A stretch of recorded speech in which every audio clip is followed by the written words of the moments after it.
Hello everyone, বৃষ্টির শুরুতেই আমি নিয়ে চলে আসলাম সর্ষে ইলিশের রেসিপি নিয়ে। এই জন্য কিন্তু প্রথমে আমি কিন্তু কড়াইয়ের মধ্যে কিন্তু পরিমাণ মতো কিন্তু তেলটা কিন্তু দিয়ে দিলাম।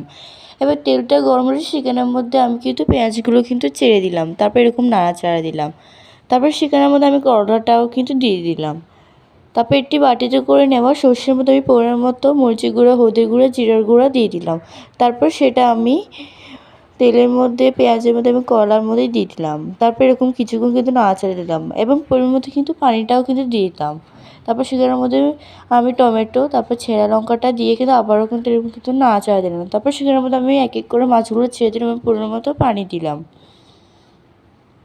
তারপর এরকম কিন্তু কিছুক্ষণ কিন্তু রেখে দিতে হবে এবং বারবার দেখতে হবে ফুটেছে কিনা, এবং পরিমাণ মতো লবণ দিয়ে কিছুক্ষণ রেখে দিলে আমাদের রেডি হয়ে যাবে সর্ষে ইলিশের রেসিপি। ভালো লাগলে চ্যানেলটা সাবস্ক্রাইব করবেন আর লাইক করে দিবেন।